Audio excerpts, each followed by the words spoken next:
Welcome to the Open Adoption Project. This is episode 112. We're the Nelsons. I'm Lynette. And I'm Sean. And we are really excited for this episode and to be able to share this conversation with you. Today we talk with Jeff Thompson. Jeff Thompson is a leading scholar of meaningful work and motivation. He's the inaugural director of Brigham Young University's Sorensen Center for Moral and Ethical Leadership, and he's a professor at the Marriott School of Business, where he teaches in the MPA program. He earned a PhD in organizational behavior at the University of Minnesota in 1999. Sean and I both took classes from him in the MPA program, and we really admire and respect him. He's a wonderful academic and scholar and teacher. He's just really fun and just really easy to connect with. So personable. Yeah, I love taking his class. I've loved being connected with him since, and I loved having this conversation with him. Yeah, throughout the class, I just found myself thinking so often about how a lot of these organizational behavior principles we learned about also applied in adoption relationships. And so a little more about Dr. Thompson. Dr. Thompson has won awards for his research on work as a calling, and he's appeared in top management journals. He's the author of The Zookeeper's Secret, along with his colleague Stuart Bunderson, which is a practical guide to discovering one's calling in life geared toward Latter-day Saint audiences. And Dr. Thompson enjoys theater performance, racquetball, history, genealogy, literature, and travel. He and his wife Amy are the parents of 4 children, ages 30 to 20, and have 3 grandchildren. Yeah, I actually remember one of the shows that we went and saw that he was in. That was really fun. It was like an old, I think it was the original take of You've Got Mail. Yeah. Right, it was Shop Around the Corner, but the one before that, the title, that show's evolved. Anyway, it was so good. It was fun. Well, anyway, again, we're really excited to share this conversation with Jeff Thompson and to learn from him. We'll jump to that conversation now. We are here on the podcast with Dr. Jeff Thompson. Professor Thompson is someone who Sean and I both really admire and respect. We're so grateful to have him here with us, teaching us. Yeah, Lynette and I both completed our MPAs at BYU, and Jeff was one of the first professors we both had in that program, and we learned a lot. So we're really excited to have you here today, Jeff. Well, I'm honored to be here, and let me just publicly say that you're both really good students too. Thank you. Thanks. I mean, I was a student in the year of Zoom in 2020, right? And so I don't know. That was a tricky one. Yep. Wild, yeah. It was good times. Well, there's a couple things, Dr. Thompson, that we would like to consider while we're here with you today. High level, we want to talk about the importance of being an active listener and active listening, creating psychological safety for those in the relationships that we have, and also a couple skills on conflict resolution and maybe how to handle some crucial conversations. So we have some questions for you and are really excited to hear what you can help us learn. Sure thing. I'm happy to share. All right. Well, first off, let's talk about active listening. So in relationships, I feel like listening is one of those really important skills, but in our own adoption relationships and open adoptions, we have found that with both birth family members and with our kids, listening is even more key and vital. It's such a big aspect of having healthy and strong relationships. So can you tell us, what is active listening? What does it look like? What does it feel like? Yeah, that's such a great question. And I have to say, from my perspective, I've probably thought more about listening these last 3 years than at any other point in my career. So as you mentioned in the intro, I'm the director of a new center at Brigham Young University, the Sorensen Center for Moral and Ethical Leadership. And in striving to teach leadership to our students in the way that that matches our vision and mission, listening is everything. I mean, listening is so essential to leadership that I don't believe you can effectively lead without a highly developed ability to listen. So I'm glad that you're leading out with this question, because it's so fundamental, and it's fundamental in the things that we're trying to train our students to do. So when you talk about active listening compared to passive listening. An active listener is engaged in the conversation, is doing things like nonverbal affirmations, restatements. Active listening involves, and the irony here is, sometimes we do visually less in active listening than we do in passive listening, because an active listener is constantly inviting, and a lot of inviting people to keep speaking is keeping your own mouth shut. um, and not hijacking the conversation. So that's really important. Let me add another concept to the conversation, though, and it's one that we've been focusing on with our students here at the center. We're training students to be leadership coaches. And I'll just give a little background on that. I've always thought of coaching as something an athletic coach does, where you yell at someone and tell them what to do, and you correct what they're doing wrong. The type of coaching that we're training, leadership coaching, is really a process of deep listening, where your coach asks really probing questions and then carefully listens to your response and helps you make sense of your own response. So when you're engaging with a really effective leadership coach, you are learning from yourself. And you're reflecting on your own words. And it takes some really powerful skills to be able to coach in that way. So with that as backdrop, let me kind of give you coaching 101. One of the most fundamental and the first things we teach students is the difference between level 1 and level 2 listening, which is somewhat related to active listening. But level 1 listening is you're listening to someone to connect them to your reality. Okay. So you meet someone on the street, you say, "Hey, where are you from?" And they say, "I'm from Tooele." And you say, "Oh, I have a friend from Tooele. Do you know?" And all of a sudden we're working to connect that person to us, which is the basis of, building a lot of relationships in the way that we usually do it. But you notice how the attention shifts. It sort of becomes, I am interested in hearing from you only to the extent that it relates to my reality. And so level 2 listening keeps the focus entirely on the other individual. So if someone says, "Oh, I'm from Tooele," you might respond by saying, "What was it like living there? No, what did you enjoy about it? What do you miss about being in Tooele?"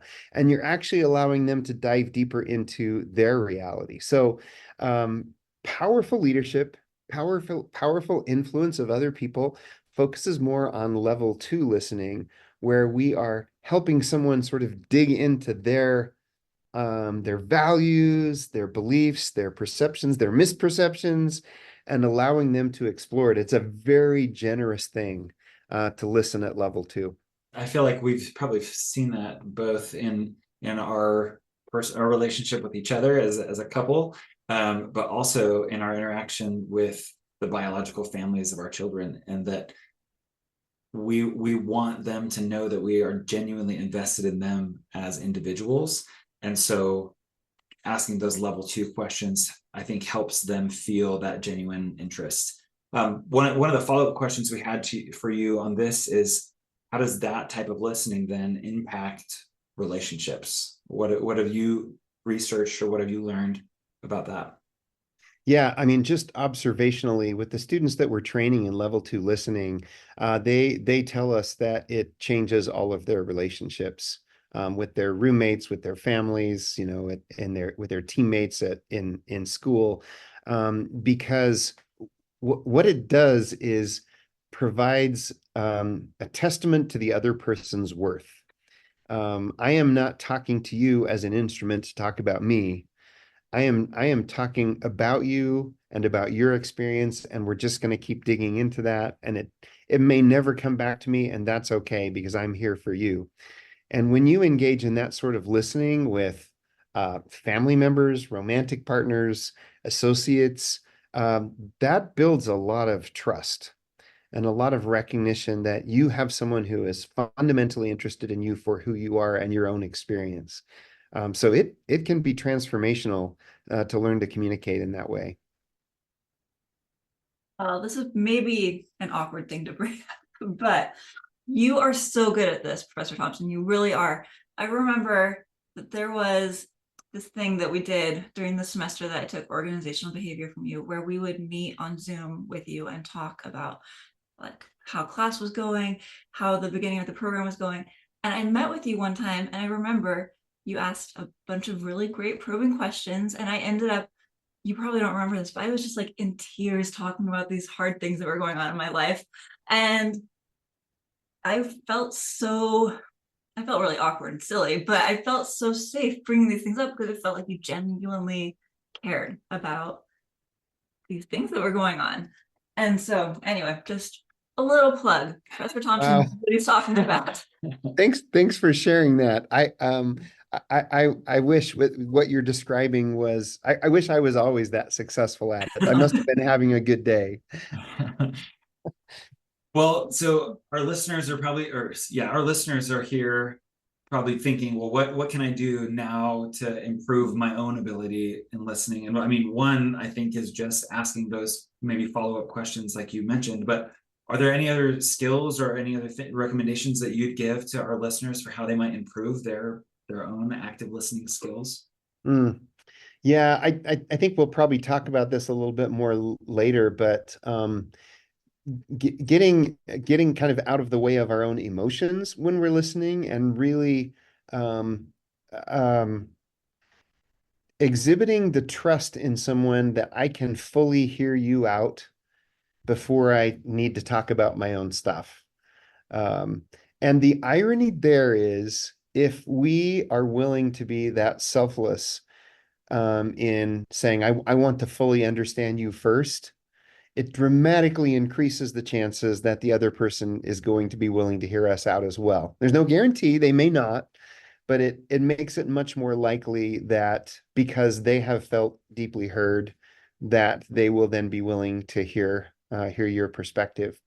So I think it's almost like a switch that you throw in your head. It's interesting because we can provide students an hour of training and practice in level 2 listening, and they can begin to implement it. So it is not really it's not neuroscience. It's not something that takes years of training. It's just sort of a personal commitment to say, I'm going to go into this conversation more interested in that person than I am in myself. I'll stay in there as long as they need, and trust that eventually I'm going to have a chance to share my voice. So I think that's the challenge that I would have for your listeners, is to try that out. Just change that frame of mind, and you can try it on a stranger that you meet on the bus, or a coworker that you haven't talked to for a while. Everything's a laboratory. I mean, everything in life is an opportunity to practice this really key, powerful skill. I feel like with our kids, over the years, there have been a few times where I've come out and just said, you're allowed to feel whatever you want to feel about being adopted, right? Like, any feelings are safe. I hope you always feel safe and comfortable telling me whatever you're feeling. Like, it's always okay. And it always surprises me. It shouldn't anymore, but it always surprises me how there's one of them that will resonate one time when I say it, even though I've said it before, right? Like, Yeah. a time where it just sparks something in them, and they're like, oh wait, I feel valid in having whatever my feelings are today, even though I thought that would be planting that seed. So I feel like it's such an ongoing process of getting open listening. That is such a great insight. We like to, I think we fool ourselves into thinking that we have a conversation and then it's done.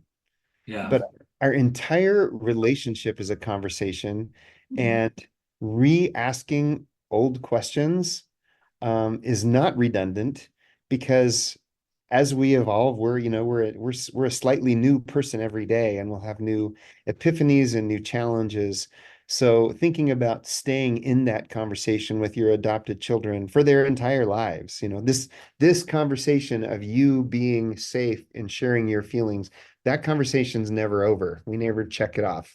Yeah. And I think for our listeners who our maybe recent adoptive parents or those hoping to adopt, that this topic is really important for the relationship between us and our children's birth parents, where at different phases of our relationship, we're going to experience and feel different things. And just because we ask them one time how they want to connect or have, certain conversations in our relationship, that doesn't mean that answer won't change over time. And so that for me, it's just making me feel like I need to ask some of those questions on repeat at a different cadence so that I understand the ever evolving experience of our children's birth parents.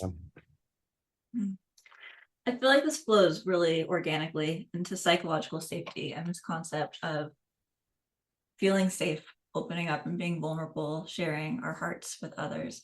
So can you share a bit about what is psychological safety? How do you explain it to people who don't know? So, how would I define it?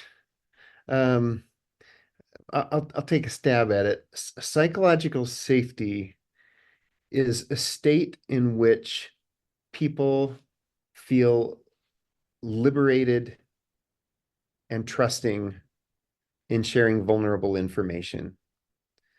Now, a lot of the research, in fact, when I taught this concept to you in class, it was in the context of teams and teamwork. And research on what makes effective teams has really come up short with giving us any sort of, magic formula, like you need, 3 women and 2 men, and you need high IQ or low, you need extroverts, etc. I mean, social scientists have looked at all of those factors, and there doesn't seem to be an algorithm that says, here's how you create an effective team. Really, the only theme that runs throughout all effective teams, as far as social scientists have detected, is that teams experience psychological safety. Effective teams experience psychological safety, which means I can tell my teammates if I'm having a bad day. We can talk about disagreements, and I don't fear retribution. I don't fear politics, because these are people that I can trust.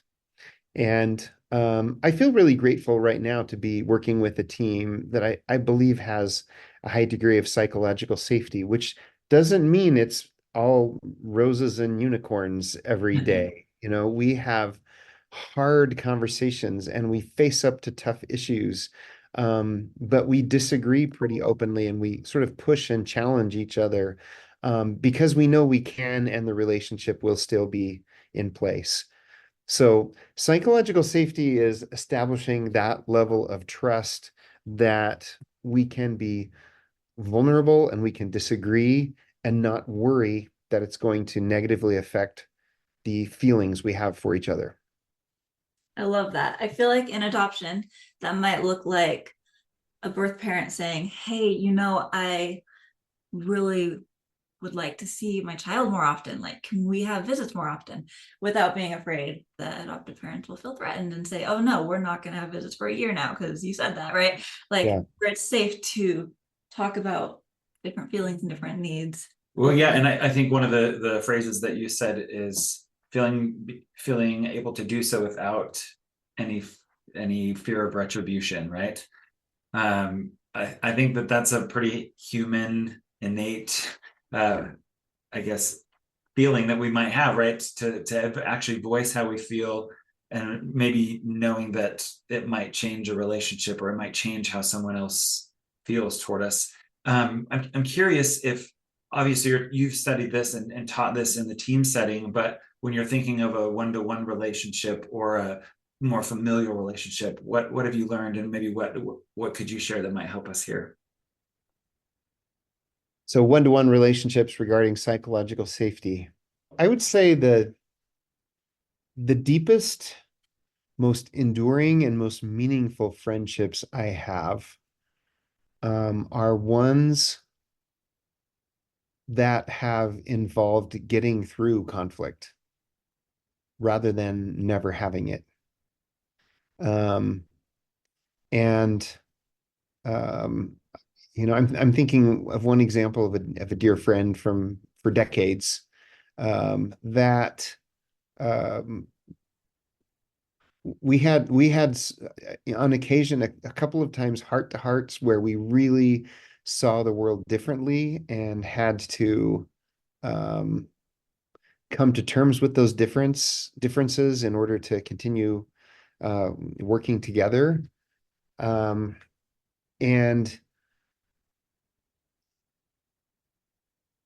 in the effort of getting through that, and getting through that is not the right way to put it. In the effort of navigating those differences and those conflicts from a place of love and acceptance, um, it's really created a foundation for um, a level of trust that I know if we had conflict again, we know exactly what to do. And so it's not something I need to be afraid of. Um, so I do feel very psychologically safe in that relationship, not because of the absence of tensions, but because of the evidence that our commitment to our friendship is greater than those tensions. I love that thought that the most fulfilling relationships aren't devoid of any conflict, right? But that being able to work through that conflict is really what brings fulfilling connections. I love that. Yeah, And yeah, we don't really value things that we don't that come easy, yeah. right? We give value to the, and this is a core psychological principle, right? That which we put effort into, we become more committed to. And so the deepest relationships are the ones where we foster psychological safety, not by avoiding conflict, because that's not a relationship. Keeping the peace is not a relationship. We establish psychological safety by showing to one another we're willing to be vulnerable, we're willing to face differences and be committed that we're going to keep at it until we've worked through it together. Yeah, that's great. I think that this is also a great segue into talking a little bit more about conflict resolution. I don't know if you have a follow-up thought. I do have a quick question. I'm wondering, how do we get to the point where we've established psychological safety in a relationship where other parties might be a little resistant to that, right? Like wanting to avoid any conflict or not really wanting to be as vulnerable and open. How do you establish that safety? If it's more one-sided? If it feels that way, maybe at first, yeah. Yeah. Well, there's no magic answer because everyone makes a choice about what they're willing to share and how much they're willing to trust. So what we can do is work on the conditions of the relationship that we contribute. And like I said earlier, maximize the likelihood of a good outcome. And so I'm going to dial back a little bit to what we talked about with listening. And I think investing in a deep understanding of someone is really key. So if you have someone who's being resistant and you're experiencing conflict and they are not willing to either open up or they're not willing to de-escalate their emotions, I always have the option of hearing them fully and validating everything I can validate. Even if I disagree with their fundamental proposition, I can say, wow, this seems really hard for you. I sense a lot of emotion here. What, what's going on behind this emotion? I know what it's like to feel angry, and I see that, and I'd love to hear more about that. And all of the things that we can do to allow another person to feel heard dramatically increases the likelihood that they're going to feel safe and be willing to be more open with you. No guarantees, um, but that's the best shot we have. And I had a professor colleague once who was talking about dealing with disgruntled students, and students are upset about their grades. And he said, you have to understand, compassion never costs you anything. And I think we feel like the moment I show compassion, I've lost. The moment I look at someone and say, oh, I can see you're angry and that must be really hard. And I understand why you might be angry, that somehow, we're losing the competition. Well, that means you don't have psychological safety yet, because psychological safety happens when it's not a competition, and I am willing to just give compassion because it's free. That's awesome. I I think love that's give compassion because it's free. I think we should create some t-shirts, Dr. Thompson, and maybe just promote that thought. It's really, really good. Um, Maybe let's jump in and dive into a little bit about conflict resolutions or resolution. Misunderstandings in life are inevitable, for sure in relationships, and for sure in adoption relationships. That's not immune. So we'd love to talk about this a little bit. If someone is struggling with a challenge where the relationship is important, and the issues are like they have issues that are just weighing on them, what would you suggest? How do they proceed in those feelings? Yeah. Um, so I teach principles from the book Crucial Conversations, which is, it's not the only source of conflict management training, and I do not represent the company that produces the book, but I have found the principles to be very useful. And without going into a deep lecture on all of the different components, I guess I would just highlight a couple of things. Um, um, let me start with one that might be a little different than what you're thinking, but I think it connects to with what we've been talking about. So I've had this happen 1,000 times, and maybe you have as well. You're having a conversation with your spouse, everything seems to be going fine, and then suddenly something's off, and you can tell either that your partner is now frustrated, or you're frustrated and you don't know why. There are these microcosm moments where a conversation switches on a dime, and what has been just safe and comfortable is all of a sudden fraught. I'm glad to see both of you are nodding. This is Yeah. not just my marriage. Yeah, Yeah, this we is won't definitely pretend. not just you. Yeah, we won't pretend. Okay, Agree. so so when that happens, the way that we talk about it in crucial conversations is safety has been violated, either for the other person or for yourself. And we may not even know why. Something just triggers this sense of, this is not safe. We can get better at recognizing those moments and processing those moments rather than allowing them to escalate. So there's this wonderful tool that's called stepping out. So stepping out is, I think, one of the key things you have to learn in order to manage a conflict, because in that moment when the tweak happens, when that line is crossed, that's the time to say, whoa, wait a minute, what just happened here? So the stepping out function, or the stepping out skill, basically says, in that moment we stop the conversation and we step out and talk about the conversation. So it's not like, why do you always get mad at me for not mowing the lawn? That would be driving deeper into the content. Instead, I'm going to step out and say, okay, what just happened here? I think maybe I said something that put you on the defensive. Or I might say, I need to process a little bit here because I had a twinge of something. Can we figure that out? And so once we remove ourselves from the thing we're conflicting about, now we're talking about the relationship, which is us and how we talk. And it's not judgmental, it's more observational. Like, hey, what just happened here? Let's get really curious about this. There's a little tweak. Now I'm expressing this to you as if I have this mastered, right? As if I get this right every time. I do not. It's the work of a lifetime to become attuned to those micro moments when conflict begins to happen, and we step out and work on the relationship rather than drilling into the conflict. So that I find is a wonderful tool. There's this old YouTube video about a woman that has a nail in her forehead. Do you remember this? Yes.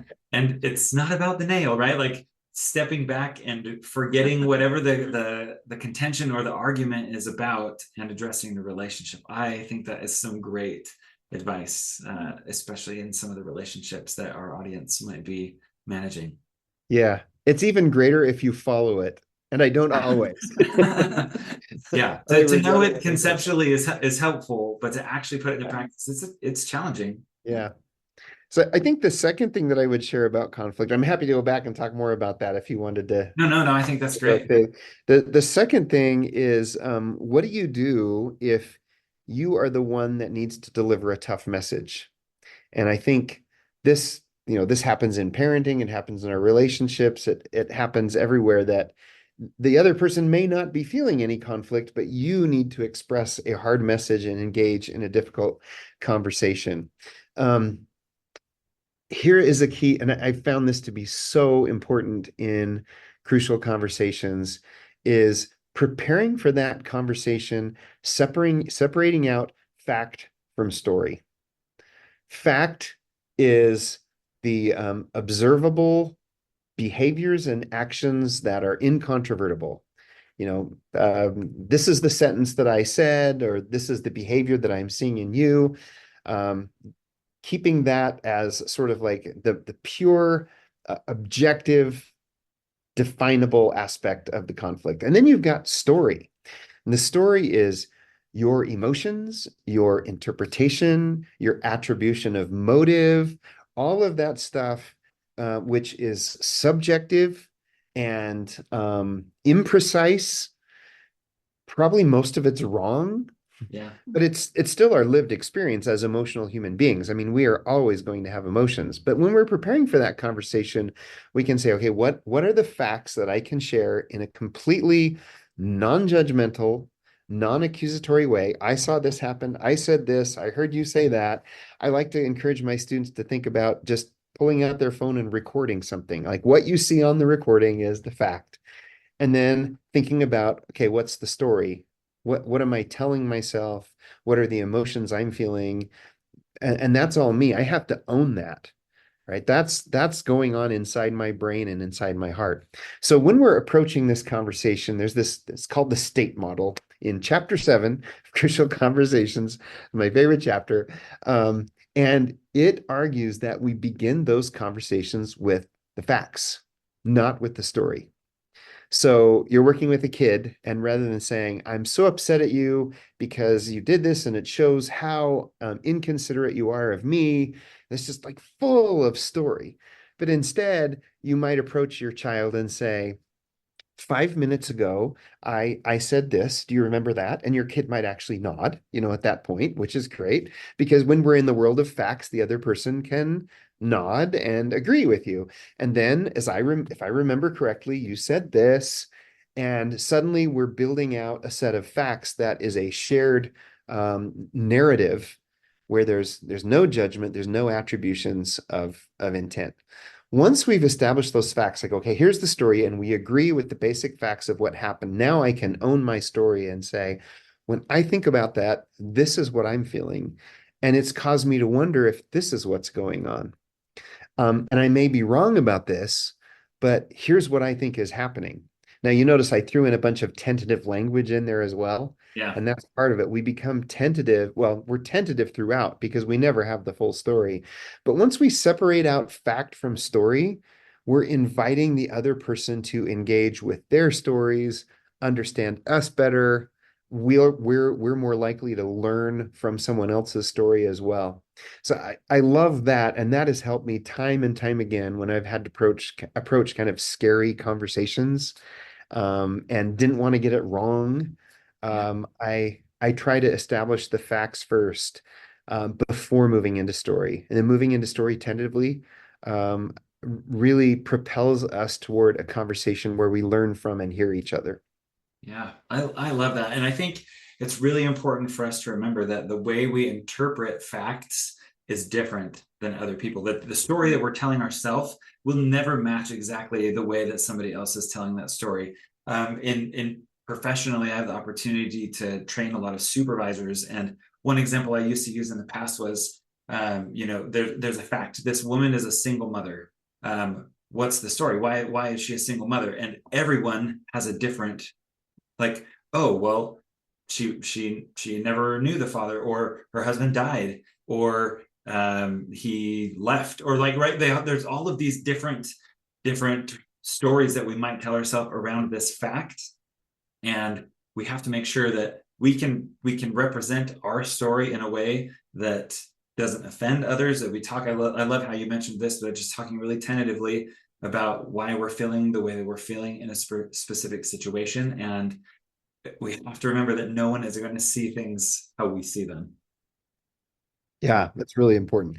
It's again, it's a skill that you have to practice your whole life, because it isn't the default for human nature. The default is our emotions prevail. Um, yeah, psychologists use the analogy of the elephant and the rider. The elephant is your emotional brain, and the rider is this tiny little, rational part of your brain that's trying to guide those emotions. And if we don't exert some effort, we will be emotionally driven. And and I'm not advocating that we deny our emotions or that we suppress them or set them aside. We channel them and we use them to help make sense of the facts. I love that. And in adoption relationships, these relationships are so important, right? And a lot of the time, like, we are building these relationships for our children, right? We're trying to help set them up for a life of connection with their biological families. And so they're highly important relationships. And maybe sometimes we're in territory that seems unfamiliar, right? Because we're working with family members who been in our family for less time and we Yeah, don't have as much history with. And so it can be really easy to tell the wrong stories because we don't have access to everything in their heads, right? And so I love that idea of being so much more compassionate and careful with how yeah, we listen and how we respond, because I don't think, like 99.9% of the time, I don't think people are malicious. I think we're just living our own truths and not understanding other people have different lived experiences and are manifesting that so differently, right? Yeah. We have an experience that we've had someone share on our podcast or with us from the podcast, where there was a grandparent who was giving gifts to one of the grandkids, right? And then not other grandkids. And it was a question of, well, is this because, like, we have a biological child and you're like loving the biological grandchild more than these other grandchildren who were adopted? And what's going on here, right? And when we can step back and avoid the emotion and the assumptions, we can find better answers and better understanding without destroying relationships or connections. which really brings us back to the starting point of this conversation and why I have come to believe that listening is one of the most fundamental skills for having a positive influence in people around you. Listening to appreciate another's story is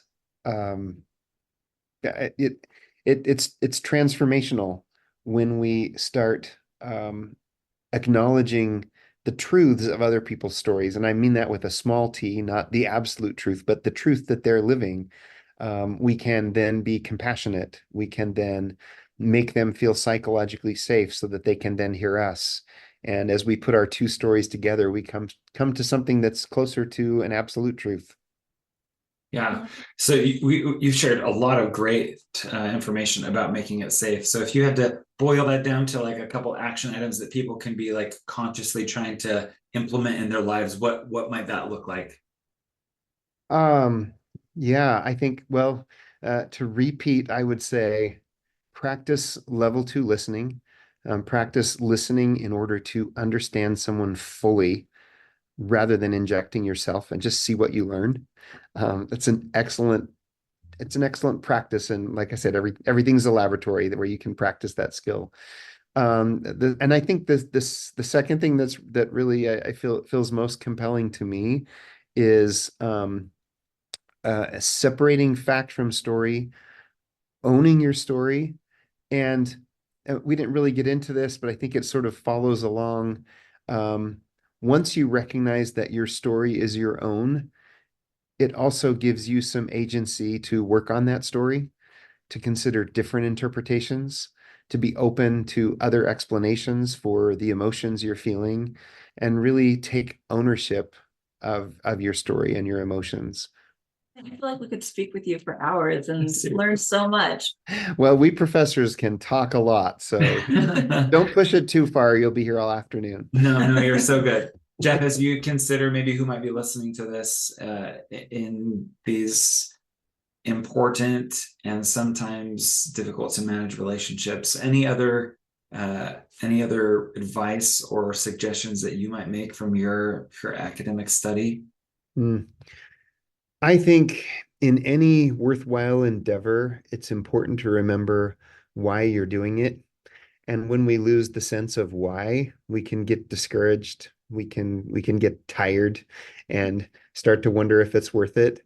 I am I'm not an adoptive parent, but I see the work of adoption of embracing a child into your home to give them a life of love and growth is is really one of the most generous acts that I can imagine. I know enough to know that there is pain and there's sacrifice and there's confusion and there's disappointment and then there's joy and surprise and all of those things. But I would say in the endeavor to try to manage relationships with, with birth parents, just making sure that you always connect to the why. Why I'm doing this is going to make it all worthwhile. I think that's incredible advice. And probably a good note to end on. I think so.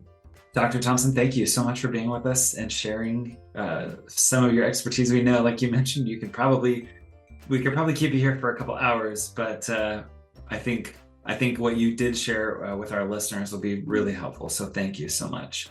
My pleasure. I'm honored that you asked, and I wish you well on this wonderful podcast and the services that you're providing. It's great. Thanks so much. Thank you.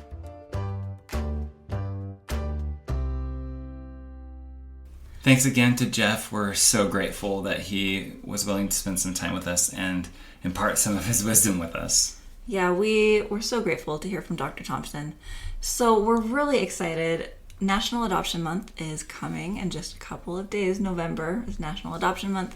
And this year, as our way of recognizing that here on the podcast, we will be having episodes once a week rather than twice in the month. And our episodes are going to be adoptee-focused book club episodes where we will have a guest adoptee join in like a book club discussion about some different adoption-themed books. We have 3 episodes for sure, potentially a 4th one if we can get that one squeezed in. We'll be talking about Far from the Tree by Robin Benway, Orphan Train by Christina Baker Klein, and The Girls Who Went Away by Anne Fessler. So those are the ones that we're for sure going to talk about. And starting next week, we're looking forward to learning. So yeah, put those on your audiobook list or go check them out at the library and read them. And I mean, we call it book club, but it's really a conversation between Lynette and one adoptee and their kind of conversation and thoughts around the book. They were really fun conversations. I loved hearing all of these people's thoughts on these different books and about adoption. So I'm excited for National Adoption Month. That'll be great. And I was so excited that we could use this episode as our way to kind of spring into National Adoption Month. So we'll be back in your feed next week. Thanks so much for listening.